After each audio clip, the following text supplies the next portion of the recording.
தேர்தல் முடிவு உங்களுக்கு எப்படி இருக்கு? மோடி 3.0 என்றெல்லாம் பேசினார். வானுக்கும் பூமிக்கும் நின்று குதிச்சார். நான் பண்ண மாட்டேன் என்ற ஆணவத்தில் தெரிந்தவர்களுக்கு யானைக்கு அங்குஜம் போட்டதை அங்குசம் போட்டதை போல இப்போது இந்த தேர்தல் அவர்களுக்கு மிக பெரும் கட்டுப்பாடுகளை விதித்தது. 400 பேசினாங்க, 370 உறுதினாங்க. ஏன் அவங்க 400 அப்படின்னு சொல்றாங்கன்னா 400 இடத்தில் வென்று விட்டால் இந்திய அரசமைப்பு சட்டத்தை மாற்றி விடுவார்கள்.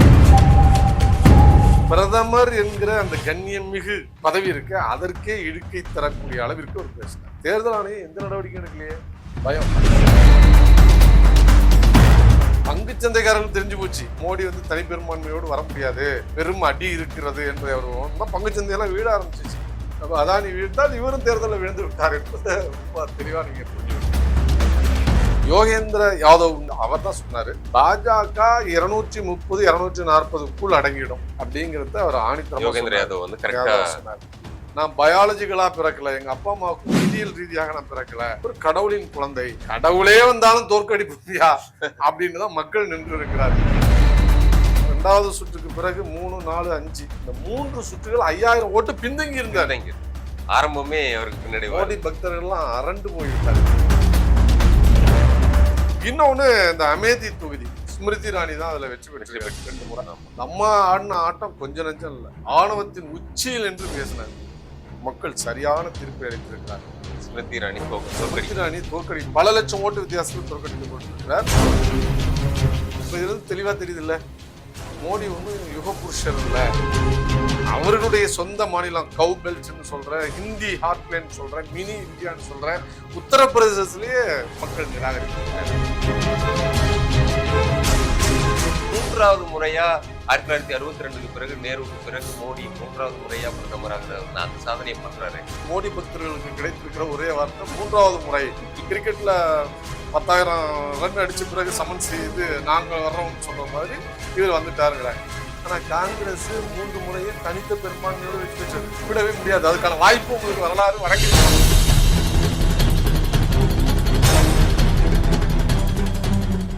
ஏசியானெட் நியூஸ் தமிழ் நேயர்களுக்கு வணக்கம். இன்று நம்மோடு சிறப்பு விருந்தினராக இந்திய கம்யூனிஸ்ட் கட்சியின் தோழர் லெனின் அவர்கள் நம்மோடு இணைந்துள்ளார். அவரை நிகழ்ச்சிக்கு வரவேற்போம். வணக்கம் சார். வணக்கம். எப்படி இருக்கீங்க? நல்லா இருக்கேன். தேர்தல் முடிவுகளை நீங்க எதிர்பார்த்து ஒண்ணு காத்துட்டு இருந்திருப்பீங்க. இந்த தேர்தல் முடிவு உங்களுக்கு எப்படி இருக்கு? ஏன்னா இது பாஜகவுக்கே கொஞ்சம் அதிர்ச்சி அளிக்கிறதா இருக்கு. ஏன்னா எக்ஸிட் போல் எல்லாம் இந்த பொய்யான மாதிரியான ஒரு ரிசல்ட் வந்திருக்கு. அதே சமயம் உங்க கூட்டணி ஒரு இன்னும் அதிக இடங்களை பிடிக்கும் அப்படின்னு நீங்க எதிர்பார்த்திருப்பீங்க. எப்படி இருந்துச்சு உங்களுக்கு இந்த தேர்தல் முடிவு? நிச்சயமா இந்த தேர்தல் ஒரு வித்தியாசமான தேர்தல். பாஜக பணபலம், அதிகார பலம், துஷ்பிரயோகம், கூடவே தன்னுடைய அணி சேர்க்கையில் வைத்திருந்த தேர்தல் ஆணையம், அப்புறம் ஐடி, சிபிஐ, இடி, இந்த துணைகளோடு சேர்ந்துதான் இந்த தேர்தலை அவர்கள் சந்தித்தார்கள். ஒரு வலுவான நிலையில் தான் சந்தித்தார்கள். இதான் நாடாளுமன்றத்தில் பேசுற போது கடைசி உரையில பிரதமர் சொன்னாரு, 400க்கு மேல் தான், 400க்கு மேல் நாங்கள் வெற்றி பெறுவோம். அதுல பாஜக மட்டும் 370 வெற்றி பெறும், கூட்டணியோடு சேர்த்து 400 நாங்கள் அதிகமாக 400 தாண்டுவோம். எனவே இந்தியா ஒரு வலுவான இந்தியாவாக உருவாக்குவதற்கு நாங்கள் நிச்சயம் அந்த வெற்றியை பயன்படுத்துவோம். 3வது முறையா மோடி 3.0 என்றெல்லாம் பேசினார்கள். ஊடகங்கள் அதை தான் வாந்தி எடுத்துச்சு. அவர் என்ன சொன்னாரோ அதுதான் கருத்து கணிப்பா வந்துச்சு. நீங்க எக்ஸிட் போல் அதுக்கு முன்னாடி பாத்தீங்கன்னாலும் அதுதான், இங்க இருக்கிறது பாஜகவுக்கு தான் ஆதரவு என்று. இப்போ முதல் கட்டம், 2ஆம் கட்டம். முதல் கட்டத்துல தமிழ்நாடு விடுகிறது ஏப்ரல் 19. இறுதி கட்டம் ஜூன் 1ஓட முடிஞ்சிச்சு. இந்த 7 கட்ட தேர்தல். இந்த 7 கட்ட தேர்தலுமே மோடியின் பரப்புரையை இலகுவாக்குவதற்காகவே தேர்தல் ஆணையம் அவருடைய பயணத்திட்ட அடிப்படையில தேர்தல் அட்டவணையை தயாரிச்சாங்க. அதை நீங்க பார்க்கலாம். இந்த முதல் 2 தேர்தல் போது கட்டத்திலையும் 2 கட்டத்திலையும் அவர் வளர்ச்சி பத்தி பேசினாரு. வறுமையை ஒழித்து விட்டோம், பாரதம் இப்போ உலகின் 3வது பெரிய பொருளாதார சக்தியாக வந்து விட்டது, வேலையின்மையை போக்கி விட்டோம், வறுமையை ஒழித்து விட்டோம், விவசாயத்தை மேம்படுத்தி விட்டோம், வானுக்கும் பூமிக்கும் நின்று குதிச்சாங்க. ஆனா இந்த முதல் 2 கட்டம் வந்தோன்னா அவங்களுக்கு ஃபீட்பேக் போயிருக்கும்னு நினைக்கிறேன்.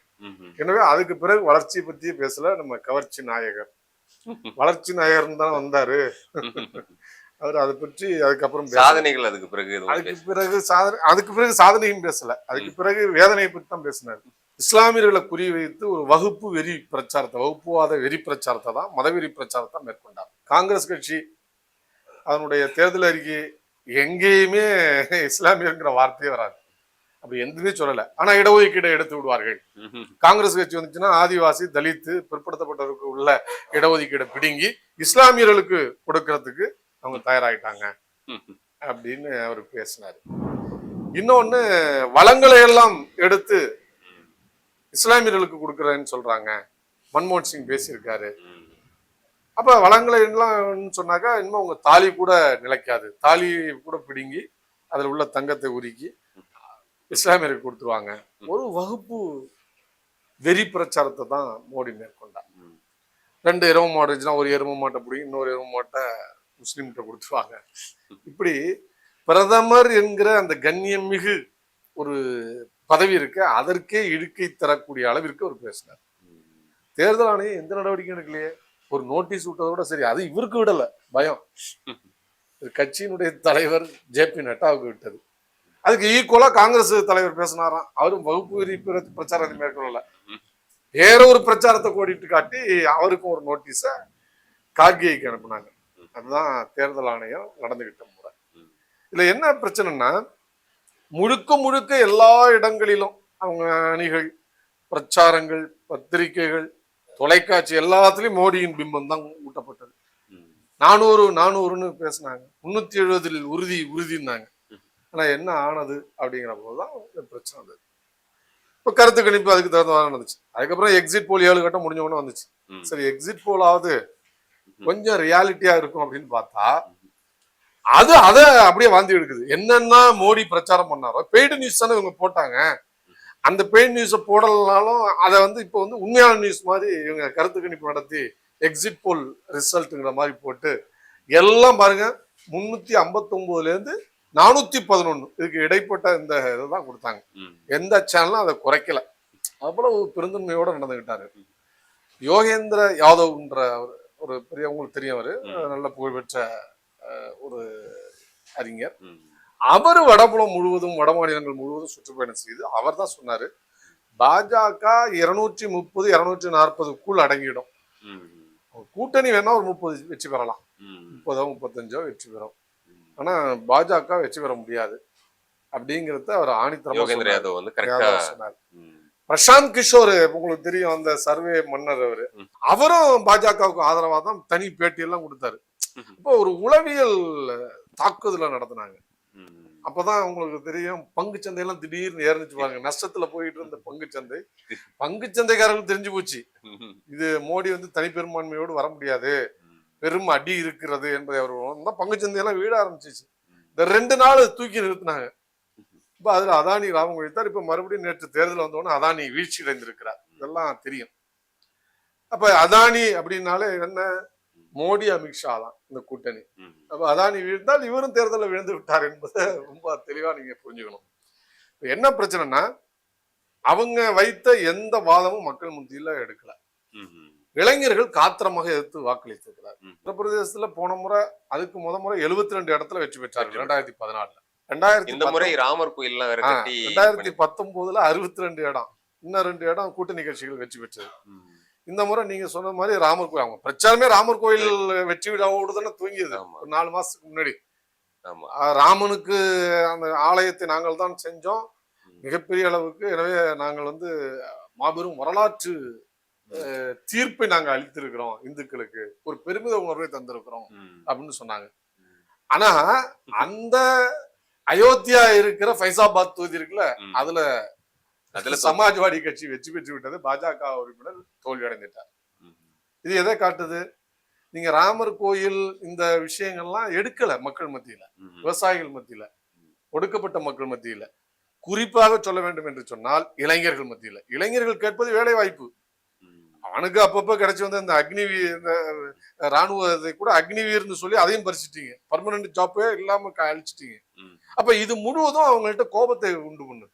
அதன் விளைவுதான் அயோத்தியாவில் திருப்பி அவர்கள் வாக்களித்தது. அதே போல மோடியினுடைய வாரணாசினா புனித இடம், புனித கங்கையில தான் அவர் அப்பப்ப இறங்கி எல்லாருக்கும் ஒரு என்ன சொல்றது நற்செய்தி சொல்வது மாதிரி சொல்ல ஆரம்பிச்சாரு. அப்பதான் அந்த இந்த 5வது கட்டம் 6வது கட்டத்துல அவர் பேசினாரு, நான் பயாலஜிக்கலா பிறக்கல, எங்க அப்பா அம்மாவுக்கு உயிரியல் ரீதியாக நான் பிறக்கல, ஒரு கடவுளின் குழந்தை அப்படின்னு நான் உணர்ந்திருக்கிறேன் அப்படின்னு தான் பேசினாரு. கடவுளே வந்தாலும் தோற்கடிப்பா அப்படின்னு தான் மக்கள் நின்று இருக்கிறார்கள். வாரணாசி அது ஒரு புனித இடம், கங்கை சங்கமிக்கிற இடம். ஆனா அந்த வாரணாசியில போன முறை வந்து 4.5 லட்சம் ஓட்டுக்கு வித்தியாசத்துல அவர் வெற்றி பெற்றார். இந்த முறை என்னாச்சு, முதல் 2வது சுற்றுக்கு பிறகு 3, 4, 5 இந்த 3 சுற்றுகள் 5000 ஓட்டு பின்தங்கி இருந்தார். ஆரம்பமே அவருக்கு பின்னாடி மோடி பக்தர்கள் எல்லாம் அரண்டு போய்விட்டார்கள் இந்தியா முழுக்க. அப்புறம் தான் வெற்றி பெற்றாரு. அவரு 1,52,000 ஓட்டு வித்தியாசத்துல வெற்றி பெற்றிருக்கிறார். இது இன்னொன்னு, இந்த அமேதி தொகுதி அது பாரம்பரியமா காங்கிரஸ் கட்சி நின்று வெற்றி பெற்ற தொகுதி. ஒரு முறை ராகுல் காந்தி தோற்கடித்த பிறகு ஸ்மிருதி இராணி தான் அதுல வெற்றி பெற்று 2 முறை. அந்த அம்மா ஆடின ஆட்டம் கொஞ்சம் நஞ்சம் இல்ல, ஆணவத்தின் உச்சியில் என்று பேசினார். மக்கள் சரியான தீர்ப்பை அளித்திருக்கிறார்கள். ஸ்மிருதி இராணி தோற்கடி பல லட்சம் ஓட்டு வித்தியாசத்துல தோற்கடிக்கப்பட்டிருக்கிறார்.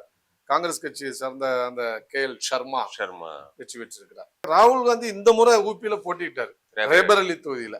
அவருடைய வாக்கு வித்தியாசத்தை பாருங்க, 3,48,000 ஓட்டுகள் வித்தியாசத்துல அவரு வெற்றி பெற்றிருக்கிறார். இப்ப காங்கிரஸ் கட்சி அடுத்தடுத்து வெற்றி பெற்றிருக்கிற தொகுதிகள், சமாஜ்வாடி கட்சி வெற்றி பெற்றிருக்கிற தொகுதிகளுடைய எண்ணிக்கை வித்தியாசம் எல்லாம் பாத்தீங்கன்னா ரொம்ப அதிகமாக இருக்கு, மோடியை விட அதிகமாக இருக்கிறது. அப்ப இதுல இருந்து தெளிவா தெரியுது இல்ல, மோடி ஒன்னும் யுக புருஷர் இல்ல. நீங்க நினைக்கிற மாதிரி மோடி வந்து ரொம்ப அபரிதமான செல்வாக்கு படைத்தவர் இல்லை என்பதை அவர்களுடைய சொந்த மாநிலம் கவு பெல்ட்னு சொல்ற, ஹிந்தி ஹார்ட்லேண்ட் சொல்ற, மினி இந்தியான்னு சொல்ற உத்தரப்பிரதேசத்திலேயே மக்கள் நிராகரித்து. ஆனா நீங்க சொல்றபடி பார்த்தா இது ஒரு வெற்றிகரமான தோல்வியா தானே அவங்களுக்கு வந்து இருக்குது. ஒரு மெஜாரிட்டி இல்ல, ஆனா அவங்க தான் ஆட்சி அமைக்க போறாங்க. அப்படிங்கும் போது 3வது முறையா 1962க்கு பிறகு, நேருவுக்கு பிறகு மோடி 3வது முறையா பிரதமர் ஆகிறார். அந்த சாதனையை பண்றாரு. அதை நீங்க எப்படி பாக்குறீங்க? இப்ப ஏற்கனவே 2 இது கைவிட்டுட்டாங்க. எனவே மோடி பக்தர்களுக்கு கிடைத்திருக்கிற ஒரே வார்த்தை 3வது முறை. ஜவஹர்லால் நேரு 3 முறை பிரதமரா இருந்தாரு, 15 வருஷத்துக்கு மேல, 16 வருஷம். அத இன்னைக்கு அவரு நிறைவு செய்கிற அளவுல, சமன் செய்யற அளவுல, கிரிக்கெட்ல 10,000 ரன் அடிச்ச பிறகு சமன் செய்து நாங்க வர்றோம்னு சொல்ற மாதிரி இவர் வந்துட்டாருங்கிறாங்க. ஆனா காங்கிரஸ் 3 முறையும் தனித்த பெரும்பான்மையோட வெற்றி பெற்றது. அதை முதல்ல ஒத்துக்குங்க, இதற்கும் அதற்கும் வித்தியாசம் இருக்கு. எனவே நீங்க ஒருபோதும் நேரு மெஜாரிட்டில நீங்க ஒப்பிடவே முடியாது. அதுக்கான வாய்ப்பு உங்களுக்கு வரலாறு வழங்கவில்லை. 2வது, இப்ப நீங்க சொல்றது உண்மைதான், அவங்க கூட்டணி வெற்றி பெற்றிருக்கிறது. அந்த கூட்டணி எப்படிப்பட்ட கூட்டணி? இப்ப நிதிஷ்குமார் 12 தொகுதிகளை வெற்றி பெற்றிருக்கிறார். அவர் இந்தியா கூட்டணி ஆரம்பித்ததுல பவுண்டர் யாரு? நிதிஷ்குமார். திடீர்னு என்ன அழுத்தமோ எப்படிப்பட்ட நெருக்குதலோ ஓடி அங்க போய் சேர்ந்தாரு. அங்க போய் சேர்ந்தாலும் அவர் மகிழ்ச்சியா இல்ல. கடைசி கட்ட தேர்தல் போதெல்லாம் அவர் செல்போனை அணைச்சு வச்சுட்டாருன்றாங்க. ஏன்னா அவமரியாதை செய்து விட்டார்கள். அதனால இதுவரையும் 9 முறை அவர் மாறி போயிருக்கிறாரு, மாறி வந்திருக்கிறாரு. 10வது முறை மாற மாட்டார் என்பதற்கு என்ன உத்தரவாதம் இருக்கு? 2வது சந்திரபாபு நாயுடு. 2002 குஜராத் இனப்படுகொலை, மோடியை மாற்றணும்னு முதல்ல குரல் கொடுத்தவரே அவர் தான். போன முறைக்கும் அதுக்கும் முறை பாத்தீங்கன்னா NDA-வோட தான் அணியில இருந்தாரு. ஆனா அவரை வந்து புடிச்சு உட்கார வைப்பாரு. இன்னும் காணொலி காட்சி இருக்கு, எடுத்து பாருங்க. ஓடி போயிடுவாரு. அந்த அணியில இருந்து வெளில வந்தார். இந்த முறை கூட அவர் அந்த அணியில் நிர்பந்தத்தால் சேர்க்கப்பட்டார். அவர் இந்தியா கூட்டணியில வருவதாகத்தான் இருந்தது, பேச்சுவார்த்தையெல்லாம் நடத்தினார். ஜெகன்மோகன் ரெட்டியினுடைய அதீத தாக்குதல், காவல்துறையை பயன்படுத்தியது, அவர் ஒரு பர்சனல் அட்டாக் பண்ண பிறகு அவர் வந்து தன்னை பாதுகாத்துக் கொள்ள மத்திய அரசு உதவி இருக்கணும், இல்லைன்னா ஜெகன்மோகன் ரெட்டியை எதிர்த்து நம்ம களமாட முடியாது என்கிற ஒரு பிராக்டிக்கல் விஷயத்துல அவர் சமரசம் செய்து கொண்டுதான் அதுல போனார். ஆனா இப்ப அவர் ரொம்ப தெளிவா சொன்னார். இந்த பரப்புரையில கூட இஸ்லாமியர்களுக்கான மத ரீதியான இடஒதுக்கீடு எடுப்பேன் அப்படின்னு மோடி பேசியப்போ, நாங்கள் அதை பாதுகாப்போம்னார். பிற்பட்ட சமூகங்களாக இருக்கக்கூடிய அந்த பிரிவினருக்கு அளிக்கிற இடஒதுக்கீடு நாங்கள் கொடுக்குறோம், அது நீடிக்கும், நாங்கள் பாதுகாப்போம்னார். அப்ப மோடியே இந்த துணைகளோடு ஆட்சிக்கு வந்தாலும் அவங்க சொன்ன UCC யூனிஃபார்ம் சிவில் கோட கொண்டு வந்துட முடியுமா? கொண்டு வரக்கு வாய்ப்பு இருக்கா? எங்க எதை செய்தாலும் செஞ்சிருவாரு. CAA நீங்க அனுபவிச்சிருவீங்களா? இன்னும் கொண்டு வந்துட முடியுமா? விட்டு விடுவார்களா? இன்னொன்னு, இந்த பக்கம் இந்தியா கூட்டணி வலுவான எதிர்கட்சியாக இருக்கிறது. உங்களுக்கு தெரியும், ஏறத்தாழ உங்களுக்கு இந்தியா கூட்டணியுடைய மொத்த இடம்னு பாத்தீங்கன்னா 234 தொகுதிகள். அதுல காங்கிரஸ் மட்டுமே 99. இப்ப காங்கிரஸ் கட்சி இந்த முறை அதிகாரப்பூர்வமான எதிர்கட்சியாக வரும். மக்களவையில, மாநிலங்களவையில அவர்கள் எல்லா பார்லிமெண்டரி கமிட்டின்னு இருக்குல்ல, அதுல எல்லாம் அவர்கள் அங்கம் வைப்பார்கள். அது மட்டுமல்ல, ரைட் டு இன்ஃபர்மேஷன் ஆக்ட், அந்த ஆணையர்கள் இருக்காங்களே, தகவல் பெறும் ஆணையரை தேர்ந்தெடுப்பதில் எதிர்கட்சி தலைவருங்கிற முறையில் அவருக்கு செயலாற்ற முடியும். சிபிஐ, அதே மாதிரி மற்ற அமைப்புகள் இருக்குல்ல, ஏன் எல்லா அமைப்புகளும், இடி, இது தேர்தல் ஆணையம், இதெல்லாம் உருவாக்குகிற விஷயங்கள்ல அந்த குழுக்கள்ல அவர்களும் வருவார்கள். இன்னொன்னு, பார்லிமெண்ட்ல வலுவாக எல்லாத்தையும் கொண்டு வர முடியும். இவங்க நினைச்சா ஒரு சட்டம் கொண்டு வர்றது, உச்சநீதிமன்ற நீதிபதியை எடுத்துட்டு தேர்தல் ஆணைய செலக்ஷன் கமிட்டியில தங்களுடைய இன்னொரு கேபினெட் அமைச்சர் போட்டுக்கிட்டார்ல, அதெல்லாம் இனிமே பண்ண முடியாது. அப்போ எதிர்கட்சிகளை கன்சல்ட் பண்ணணும். இது ஜனநாயகத்தின் வெற்றி. நான் பண்ண மாட்டேன் என்ற அகம்பாவத்தில், ஆணவத்தில் தெரிந்தவர்களுக்கு ஒரு அங்குசம் போட்டதை போல, யானைக்கு அங்குசம் போட்டதை போல இப்போது இந்த தேர்தல், இந்த வெற்றி அவர்களுக்கு மிக பெரும் கட்டுப்பாடுகளை விதித்திருக்கிறது. தானிருந்த வாரியாக அவர்கள் செயல்பட முடியாது. எடுத்தோம் கவிழ்த்தோன்னு எல்லாத்தையும் பண்ண முடியாது. அப்படிதான் செய்தார்கள். நாடாளுமன்ற நடைமுறைகள்லாம் அழித்து ஒழித்தார்கள். நீங்க எல்லா சட்டங்களையும் எடுத்து பாருங்க. அவங்க கொண்டு வந்த அவசர சட்டங்கள் திடீர்னு வரும், அதை விவாதத்துக்கு கூட எடுக்க மாட்டார்கள். அப்படிதான் சிஏஏ வந்தது. இந்த முறை மோடி பிரதமர் ஆவார் அல்ல, பிரதமரை மாற்றுவதற்கான வாய்ப்புகள் அங்க இருக்கா? ஏன்னா நிறைய பேர் வேற பேர்கள்லாம் சொல்றாங்க. அதோட RSS 75 ஆகவே தாண்டினவங்க பதவியில் இது பண்ண மாட்டாங்க. கிட்டத்தட்ட அவர் 75 வயசை நெருங்கக்கூடிய ஒரு சூழல் இருக்கு. அப்போ மோடியே தொடர்றது இருக்குமா, இல்ல வேற யாருமா? அது யாரா வரட்டுமே, மோடியே வந்தாலும் பழைய மோடியாக நிற்க முடியாது. அவிழ்த்து விட்ட காளை மாதிரி அங்கேயும் இங்கேயும் போய் எல்லாவற்றையும் முட்டி சரிக்க முடியாது. அது ரொம்ப கட்டுப்பாடுகள் கவனத்தோடு கடைபிடித்தால்தான் அந்த பதவியில ஒட்டி இருக்க முடியும். ஒண்ணு. ரெண்டாவது, நீங்க சொன்ன ஒரு விஷயம் என்னன்னா, இப்போ மோடி RSS மோதல், இது ஊடகங்களில் இந்த தோல்வி வரும்னு கண்டறிந்து அவங்க ரெண்டு பேருக்கும் ஒரு மோதல் இருக்கிறது போல அதை ஒரு சாக்கா சொல்லலான்னு வந்தது. RSS-னுடைய அரசியல் பிரிவு தான் பாஜக. அதுல ஒண்ணும் எங்களுக்கு சந்தேகம் இல்லை. மோடியே தன்னை சுயம் சேவக்னு தான் சொல்லிக்கிறார். அமித்ஷா தன்னை சுயம் சேவக்னு தான் சொல்லிக்கிறாரு. காரியகர்த்தா அப்புறம்தான், பாஜகவின் காரியகர்த்தா அதுக்கு அப்புறம் தான். அவங்க தானே இவரை பிரதமராக, அந்த வேட்பாளராக தீர்மானித்து அறிவித்தது. பாஜகவா முடிவு செய்தது. அவங்க சொன்னாங்க, இவங்க பாஜக கூட்டி முடிவு எடுத்துக்கிட்டாங்க, அவ்வளவுதான். இப்ப வழிகாட்டல்ங்கிறது அங்க இருந்தான். எனவே அந்த விஷயங்கள் வராது. RSS-க்கும் மோடிக்கும் நடுவுல ஒரு பிளவு இருக்கிறதாகவும், அதனாலதான் இந்த தடவை கொஞ்சம் பின்னடைவை சந்திக்கும் சில செய்திகள் வெளியாச்சு இல்லையா? அது திட்டமிட்டு உருவாக்கப்பட்டது. RSS நுட்பமா பல இடங்கள்ல, வட மாநிலங்கள்ல போய் வேலை செய்த போது விரட்டப்பட்டார்கள். பாஜக வேட்பாளர்கள் விரட்டப்பட்டார்கள். உண்மையில் RSS பாஜகவிற்கு தான் வேலை செய்தது. இல்லைன்னு எப்படி சொல்ல முடியும்? பஜ்ரங் தள் யாருக்கு வேலை செய்தது? இந்து முன்னணி யாருக்கு வேலை செய்தது? இங்க தமிழ்நாட்டில் எடுத்துங்க. அப்ப இந்த காவி, அந்த குடும்பம், அந்த சங்க பரிவாரங்கள் முழுவதும், ABVP யாருக்கு வேலை செய்தது? BMS யாருக்கு வேலை செய்தது? அவை அனைத்தும் பாஜக தானே வேலை செய்தது. இவ்வளவு வேலை செய்தும் தோல்வி. இது 4 பேர் கேட்டுருவாங்களேன்னு இப்ப அவங்க ஒரு டிஸ்கிளைமர் போட்டுக்கிறாங்க. நாங்கள் வேலை செய்திருந்தால் நாங்கள் அப்சல்யூட் மெஜாரிட்டி வந்துடும். ஆனா இந்தியா கூட்டணி ஒரு பலமான கூட்டணியா அந்த தடவை தேர்தல கண்ட போதும். இன்னும் சொல்ல போனா உத்தரப்பிரதேசத்துல ஒரு பெரிய வெற்றி அடைஞ்சிருக்கு. ஆனா கர்நாடகாவில் ஆட்சி பிடிச்ச காங்கிரஸ் கர்நாடகாவில் தடவை போட்டோ விட்டுருக்காங்க. இந்த மாதிரி கேரளாவில் கூட ஒரு தொகுதியை கைப்பற்றினது பெருமையா சொல்றாங்க. நிச்சயமா இப்ப கேரளாவில் பாஜக வென்றது என்பது நாங்கள் கவலையோடு நிச்சயமா அதை பார்க்குறோம். ஆனா கேரளாவில் இது முதல் முறை இல்லை. ஏற்கனவே திருவனந்தபுரம் நாடாளுமன்ற தொகுதியில் ராஜகோபால் வெற்றி பெற்றிருக்கிறார். இது என்னமோ வரலாற்றில் இப்பதான் வந்தது மாதிரி அது அவங்களுடைய வெற்றியை கூட மறைப்பார்கள். அப்படித்தானே வாஜ்பாயினுடைய ஆட்சி காலத்தை இவங்க கணக்கிலே எடுத்துக்கல. 2014க்கு பிறகுதான் இந்தியா சுதந்திரம் அடைந்தது. அதுக்கு முன்னாடி எந்த கணக்கும் இல்லை. வாஜ்பாயே தள்ளியவர்கள் இவர்கள். அதே மாதிரிதான் இப்ப கேரளாவில் ஒரு புதிய வரலாறு உருவாக்குறாங்க. முதலாக இப்போதான் அங்கே பாஜக வென்றிருக்கிறது. ஏன் ராஜகோபால் வென்றாரு? உங்க ஆளு தானே. ஆனாலும் அதை நாங்கள் அதை ஆய்வு செய்வோம். ஒரு கோர்ஸ் கரெக்ஷனுக்கு உள்ளாக்குவோம். அங்க இருக்கிற சிறுபான்மையினர் மத்தியில இவர்கள் எப்பயுமே ஒரு எதிரி உருவாக்குவாங்க. நீங்க பாத்தீங்கன்னா ஒடிசாவில் தமிழர்களை திருடர்கள்னாரு. ஜெகநாதருடைய சாவி தமிழ்நாட்டில் இருக்கிறது. ஏன்னா அந்த VK பாண்டியன் திருடருங்கிறாரு. அதாவது சிறுபான்மையினருக்கு ஒட்டுமொத்தமா எதிரி பாஜக. ஆனா அந்த சிறுபான்மையினர் அதிகம் இருக்கிற, குறிப்பாக நம்ம கேரளால கிறிஸ்தவர்களை லவ் ஜிகாத்துங்கிற பேர்ல இஸ்லாமிய ஆண்கள் கிறிஸ்தவ பெண்களை திருமணம் செய்யறாங்கன்னு ஒரு பரப்புரை மேற்கொண்டு கிறிஸ்தவர்களையும் மூளைச்சலவை செய்வதற்கு முயற்சித்தார்கள். அது சில இடங்கள்ல எடுபட்டு இருக்கு. அதே மாதிரி நாராயணகுரு மடம், மடம்னு வர நாராயணகுரு மாபெரும் சமூக சீர்திருத்தவாதி. ஈழவ மக்களை நீங்க ஆன்மீக ரீதியாக திரட்டி அவர்களுக்கான உரிமைக்காக போரிட்டவர். என்ன சொல்ல போனா இந்து சனாதனத்தை எதிர்த்தவர். அதுக்காக தனி கோவிலையே வடிவமைத்தவர். அந்த அமைப்பையே இவர்கள் கைப்பற்றி வைத்திருக்கிறார்கள். அதே மாதிரி நாயர் சொசைட்டியும் இவங்க கைப்பற்றி வச்சிருக்கிறாங்க. சபரிமலை அந்த தீர்ப்பு வந்ததுல பெண்கள் போகலான்னு உச்சநீதிமன்ற தீர்ப்பு, அதை எதிர்த்து கலவரம் செய்ததெல்லாம் இவங்க தான். பாஜகவும் இது போன்ற அமைப்புகள் தான். அரசராக இருந்த அந்த குடும்பங்கள்லாம் சேர்ந்துதான் அது பண்ணுது. அப்ப அவங்கெல்லாம் இவங்களுக்கு பக்கபலமாக இருக்கிறார்கள். ஆனால் இதெல்லாம் கவனத்தோடு இடதுசாரிகள் பார்க்கிறோம். கம்யூனிஸ்டுங்கிற முறையில அந்த பகுதியில் இது குறித்து மிகச்சிறந்த ஒரு ஆய்வுகளை மேற்கொள்வார்கள்.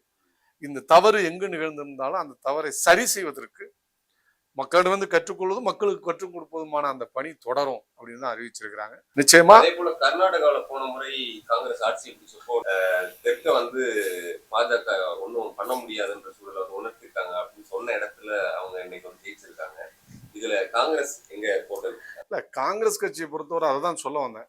கர்நாடகாவில் இன்னும் அவர்கள் வேகமாக செயலாற்றியிருக்க வேண்டும். கர்நாடகாவில் அவர்கள் செய்த தவறு நான் கருதுவது, மற்ற கட்சிகளை அவர்கள் துணைக்கு வச்சுக்கணும். காங்கிரஸ் கட்சி எங்கெல்லாம் ஸ்ட்ராங்கா இல்லையோ அங்க ஸ்ட்ராங்கா இருக்கிற மாநில கட்சியோடு தொகுதி உடன்பாடு கொண்டிருக்கிறது. காங்கிரஸ் கட்சி எங்கெல்லாம் ஸ்ட்ராங்கா இருக்கோ அங்க மற்ற கட்சிகளே அதை அனுமதிக்கவில்லை. அதுதான் இந்த பாரிய தோல்விக்கு காரணம். அது ஒன்றே ஒன்று விதிவிலக்கு எங்கன்னா, குறிப்பாக நீங்க எடுத்துக்கொள்ளணும்னா டெல்லி அவங்க கட்சி 2 பேருமே எதானாங்க. ஆனா கெமிஸ்ட்ரி ஒர்க் அவுட் ஆகல. ஆம் ஆத்மி சாஃப்ட் இந்துத்துவா பேசுவார்கள், அவர் ஸ்ட்ராங் இந்துத்துவா மோடி. ஆமா, அந்த கூட்டணி வேலை செய்யல. அதனாலதான் அதை மட்டும் நான் தனியா சொல்லிடுறேன். பஞ்சாப்ல எதிர்த்து களமாடுகிறார்கள். காங்கிரஸ் 7 இடத்துல வெற்றி பெற்றிருக்கிறது. எதிர்த்து போட்டியிட்ட ஆம் ஆத்மி 3 இடத்துல வெற்றி பெற்றிருக்கு. பாஜக ஏற்கனவே 2 இடம் இருந்துச்சு, தொடை தெரியப்பட்டிருக்கு. அது நல்ல ஸ்ட்ராட்டஜி. ஆனால் மத்திய பிரதேசத்துல 29 இடம் ஸ்வீப் பண்ணிருக்காங்க. அப்ப அங்க ஏன் மற்ற கூட்டணி கட்சிகளை பார்க்க கூடாது? ஆதிவாசி கட்சிகள்லாம் இருக்கு, வலுவாக நிறைய மலைவாழ் பழங்குடி மக்கள் இருக்கிற இடம் மத்திய பிரதேசம். அந்த கட்சியெல்லாம் அவர்கள் இணைத்திருக்கலாம். இடதுசாரி கட்சிகள் இருக்கிறோம், அவங்களோட எல்லாம் பேச்சுவார்த்தை நடத்தி ஒவ்வொரு தொகுதியை கொடுத்து அவர்கள் அந்த அரசியல் அவங்களுடைய அரசியல் பரப்புரையெல்லாம் பயன்படுத்தியிருக்க வேண்டும். வேறு பல ஜனநாயக அமைப்புகள்லாம் இருக்கு, அந்த அமைப்புகள்லாம் ஒருமுகப்படுத்திருக்கணும். அதை பண்ண தவறியது காங்கிரஸ். அதனாலதான் மத்திய பிரதேசத்துல இது ஒரு பெரிய சிக்கலாக வந்தது. அதே போல அவர்கள் வலுவாக இருக்கிற வேற மாநிலங்கள்னு பாத்தீங்கன்னா இப்ப ராஜஸ்தான்ல முன்னை விட பெட்டரா வந்திருக்குன்னா காரணம் அங்க இடதுசாரி கட்சிகளையும் இணைத்திருக்கிறார். சிபிஎம் ஒரு தொகுதி கொடுத்திருக்கிறார்கள். வேற சில அமைப்புகள், ஆதிவாசி அமைப்புகளையும் இணைத்தார்கள். அதனுடைய விளைவு அங்க ஓரளவுக்காது முழுக்க வெற்றி பெறனாலும் தோல்வியை தடுக்கக்கூடிய அளவிற்கு கை கொடுத்திருக்கிறது. அது பாஜக ஆளும் மாநிலம். இதே ஸ்ட்ராட்டஜி ஏன் மத்திய பிரதேசத்துல நீங்க வைக்கல? அப்ப காங்கிரஸ் கட்சி தான் சொன்னது, இன்னைக்கு முழுக்க நம்மளுடைய கான்ஸ்டிடியூஷனை மாற்றுவதற்கு. ஏன் அவங்க 400 அப்படின்னு சொல்றாங்கன்னா, 400 இடத்தில் வென்று விட்டால் இந்திய அரசமைப்பு சட்டத்தை மாற்றி விடுவார்கள். நாம் எல்லோரும் சமம்னு சொல்ற, எல்லாருக்கும் சம வாய்ப்புகள் தரணும்னு வலியுறுத்துகிற இந்த சட்டத்தை மாற்றி விடுவார்கள். இது தலித்துகள் ஆதிவாசி மக்கள் மத்தியில் கடுமையான விளைவுகளை ஏற்படுத்தியது. அதன் விளைவுதான் உத்தரப்பிரதேசத்துல இவ்வளவு பெரிய வெற்றி. பகுஜன் சமாஜ் கட்சி 14% வாங்கின ஓட்டு இப்ப 4%க்குள்ள நிக்குதே, 3%க்குள்ள. அப்ப தலித்துகள் காத்திரமாக இந்த அணியை ஆதரித்திருக்கிறார், இந்தியா கூட்டணியை தான் ஆதரித்திருக்கிறார்கள். பாஜகவை விடக்கூடாது, விட்டால் நம்முடைய அரசமைப்பு சட்டம், நம்முடைய உரிமைகள் பறிபோகும். இது ஓபிசி மக்களும் இதை உணர்ந்திருக்கிறார்கள். ஏன்னா இடஒதுக்கீடு ஏற்கனவே உங்களுக்கு தெரியும், பல காலங்களில் இப்ப இடபிள்யூஎஸ் வந்த பிறகு இந்த இடஒதுக்கீட்டுல யாரு மிக பெரும் கஷ்டத்தை அனுபவிக்கிறாங்கன்னா இப்போ ஓபிசியும் எஸ்சி எஸ்டி மக்களும் தான். அவங்களுக்கான இடஒதுக்கீடு அப்படியே நிரப்பப்படாமல் இருக்கு. ஆனா புதிதாக கொண்டு வரப்பட்ட இடபிள்யூஎஸ் உடனடியாக நிரப்பப்படுகிறது, அது ஆணையின் மூலம் நிறைவேற்றப்படுகிறது. ஆனா நீங்க அப்படியே ஒடிஷாவுல பாத்தீங்கன்னா தமிழர்களை ஏன்னா அவங்க வெறுப்பு பிரச்சாரத்துக்கு ஒரு எதிரி தேவை. பொதுவா இஸ்லாமியர்களை சொல்லுவாங்க,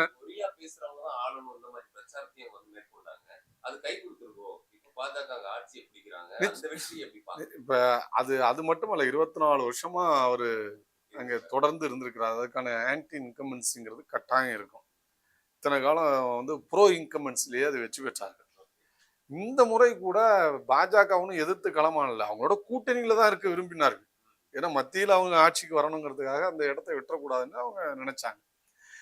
தேர்தல் உடன்படிக்கையில இவர்கள் பாதிக்கு கேட்டு அவங்க இது பண்ணுவோம்னா அவங்க கொடுக்க முடியாத நிலைக்கு வந்த பிறகுதான் அது உடைஞ்சுது.